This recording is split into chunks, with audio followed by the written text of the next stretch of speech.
Alright, ladies and gentlefish, as you can see in the books, we finally got Monster Zarbon, as they're calling them here, Zarbon True Power. Now, it's only like me and I would say 5 other people that wanted this figure. Alright, I'm dragging it. My point being is this: I don't think Zarbon was ever the most popular character. I'm gonna go through the pictures real quick and, quick thoughts on the figure and then what it comes with, and maybe we'll do a little discussion, but also we're going to talk about that Kid Goku figure that's actually been floating around for, I would say, about 2 weeks, maybe 2.5 weeks now, something like that. But when we get there, we'll get there. Now, this Zarbon figure is awesome.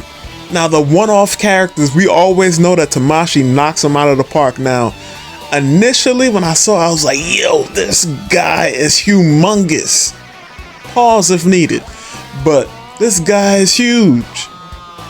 Now, I was like, is he a little too big? And after looking at some reference images, I'll have them pop up on the screen, and one of them looked kind of crazy. I ain't gonna lie. The one where he holding Vegeta's head looked crazy. And I think some of the models in the anime or some of the frames, how they drew him in the anime, make him look humongous. Like the one where he's holding Vegeta's head, and others he looks big, but not humongous like how he is here. I think this is good. This is great. They could probably pinch his waist in, but that's me looking for something to, complain about. Now, real quick, let's just go through the details for the people that's here for that. $85 US, premium Bandai exclusive. Well, this one probably makes sense out of a lot of the characters. Because, like I said, I don't think people are really looking for the Zarbon figure like that. Although, it does boast a very nice sculpt. Delivery month is going to be July 2025. So, next year, summertime. What else? Also, something interesting about this figure, I'll say, right? They say approximately 160 millimeters in height, and, that's a big deal. And it's not a super big deal. I think, if anything, how, bulky this guy is the big deal. They should have really talked about that if they was going to talk about anything in regards to size. But either way, look how small he's making Vegeta look in that picture right there. But approximately 6.2 inches. No batteries required, yada yada. So you get the main body, hand and left, right, times 3 times. So I'm assuming, I always mix that up. I'm sure that's extra in regards to what he comes on. Like if he comes with fist hands in the packaging, then it'll be 3 extra hands for each side. That regard, you get what I'm trying to say. Interchangeable expression types, 3 types, interchangeable hair parts. And what I was gonna say before I got distracted, talking about the accessories. And yeah, like I said, 4. So it's gonna be 4 heads altogether. So 3 of the. So technically it is 3 extra. But what I was gonna say is that, funny enough, this is the first premium Bandai figure that we've gotten in what feels like eons that doesn't come with a Build-A-Figure piece or a DLC piece, as we've been calling it. Now, one thing that is very interesting, because I believe I mentioned this in the past, I was like, oh, maybe they'll include the windswept hair for Super Saiyan Goku with Monster Zarbon, even though it's not like they ever met in the show. But, just as more incentive to buy the Zarbon figure. But no DLC for Monster Zarbon.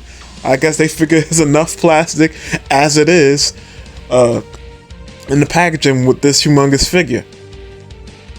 Now, ultimately, like I said, I don't know how many people are really looking forward to this. I talked to a couple of y'all via Instagram. Y'all seem like y'all appreciated it. But I was like, I'm just over it. Let's really get into the meat of the Android stuff. And I couldn't agree more. But the good news is that this is pretty much done. Frieza Saga, we're pretty much done with it. Because the only other character that's left to release is Nail. He's literally the last character. Unless you want to say Guru. But I feel like for Guru, he's not worth making a figure for. Just buy a statue. Just have him sit there. And then you can have the figure art surround him, and it will probably be in scale too, because statues tend to be, you know, fairly, well, I guess not all statues are huge, but you get the point. That being said, I don't have a whole lot more to say about this. Like I said, we're finally truly closing out the Namek arc with this release. Like I said, the only other thing I could think of off the top of my head is Nail that needs to be released. The old style armor Vegeta's coming out early next year. This is coming out in the middle of next year. In fact, I kind of wish they just announced Nail with this figure. Just announce them both now so we could get them out the way, so we can make way for, you know, the real meat and potatoes of what's to come. Now, that being said, let's move forward to the Goku stuff. Now, this Goku figure right here has been floating around on Instagram and the interwebs for about I want to say like the last, give or take, 2 weeks, 2.5 weeks, something around that time frame. No less than a week and a half. I mean, yeah, no less than a week and a half. And let's just do the read up real quick, because this is a very interesting reveal. The V-Jump service item, oh boy. S.h.figuarts Son Goku and Dragon 40th Anniversary Edition has a very special preview prototype display up now. The display has an early articulation prototype as well as the first statue mock-up for comparison. For more information on the S.h.figuarts Son Goku and Dragon 40th Anniversary Edition, grab this month's V-Jump, available in stores October 21st. Actual product will be fully colored. I'll have those pop up on the screen at some point, maybe right now. To apply for this V-Jump item, you must live in Japan. Boo! Hiss! Boo! Now that I got that out of my system. It's gonna be very interesting when we start seeing more products like these unveiled by Tamashii, where it's a very special type of release. It's not something that's based on whatever's going on in terms of them releasing things in saga order, or it's not related to something that's airing right now. I mean, it kind of is, because it's the 40th anniversary, you know, with Kid Goku, but it's an anniversary item, so this is going to be highly sought after. But what sucks is that this is kind of like I want to say Japan exclusive, even though it's kind of not, because a lot of people seem to have been able to get their not a lot of people. Actually, yeah, I was about to cap to y'all just now. I was going to say a lot of people got their hands on that V-Jump edition of the Toyotaro Kaioken Blue Goku. At least the artwork was done by Toyotaro. The sculpt was still the same old Kaioken Blue Goku that we have seen before, I guess, but I don't think it had ever released in Japan at that point in time. You would basically have to had imported it if you lived in Japan. So it was basically a brand new release over there.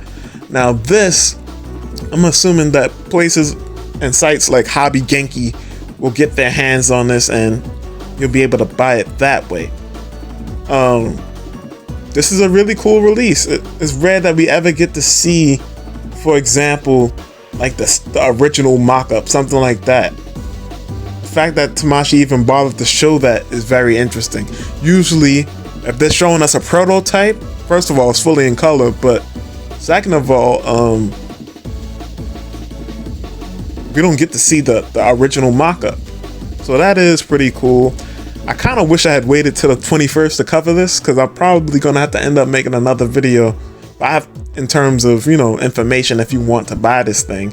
Or maybe I'll just make it a YouTube short or something of that nature. But I don't have a whole lot of thoughts on this particular figure. It looks accurate to what they're trying to portray. Maybe he could have had more hair spikes, a little bit more.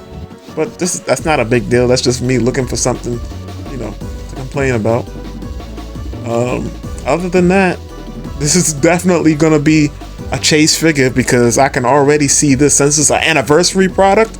If y'all like play Yu-Gi-Oh or anything like that, and y'all got the anniversary packs with, you know, the alternative artworks for very popular cards, y'all know that those cards value skyrocket. So this being an anniversary product, or for example, something like the Toyotaro Ultra Instinct Goku, which wasn't that like a 10th anniversary? Wasn't it somewhat like a anniversary product in its own right? The bottom line being is this: the price is gonna skyrocket.